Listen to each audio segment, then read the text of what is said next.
this would match up against almost any other survival story in terms of interest, and certainly in terms of how the problem arose and all the events that led to the abandonment of these men. 5 men abandoned on the inhospitable Falkland Islands in 1813, essentially left for dead, as author Eric J. Dolan lays out in his 16th book.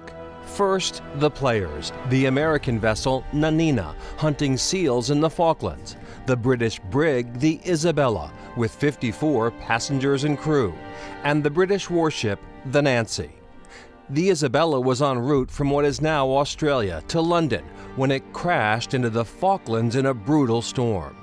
The Nanina came upon the survivors 2 months later and offered them a deal.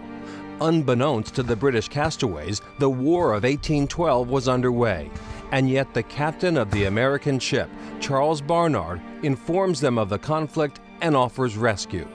The Americans, in a humanitarian gesture, offer to save all 54, all of the castaways, bring them to South America so that they can get back to London. And the only thing that the Americans ask for in return is to be able to be compensated by taking all of the cargo and anything they could strip from the wreck of the Isabella, the brig that had crashed. So this deal, it's very nice. The British are happy, the Americans are happy, the Americans start preparing to leave. Captain Barnard, one of his men, and 3 members of the British crew head off on a hunting mission to provision the Nanina for departure. But then the British warship the Nancy arrives on the scene under the command of William Duranda. When the British commander, Duranda, got there, he learned of this wonderful deal between the Americans and the British, whereby the Americans were going to save the British. He rips up the deal, totally ignores it. He said, "It's war. I'm claiming the Nanina as a prize of war, and all the Americans are going to be prisoners of war." The tables have turned, and Duranda prepares to leave, taking the Nanina with him. He makes little effort to find Captain Barnard and the 4 other members of the hunting party.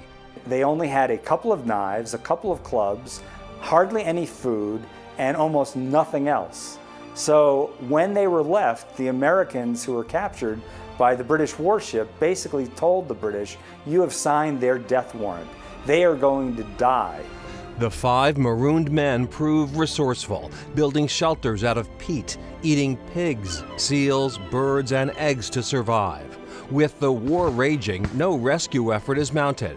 The men are abandoned and alone, and somehow survive for 534 days until 2 British whaling ships appear on the horizon and offer rescue.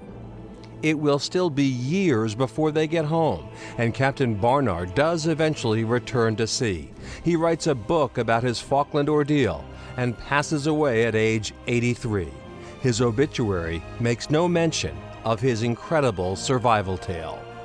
Everybody involved in this story is just a regular person. They weren't famous before the event transpired, and they didn't become famous afterwards. It's just a great example of how when you throw together a bunch of people under duress, some people act nobly, some people act atrociously, and there are often a lot of twists and turns.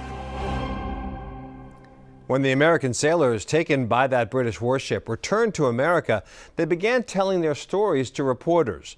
Dozens of articles were written about the British treachery, which fueled support for the American war effort against the British.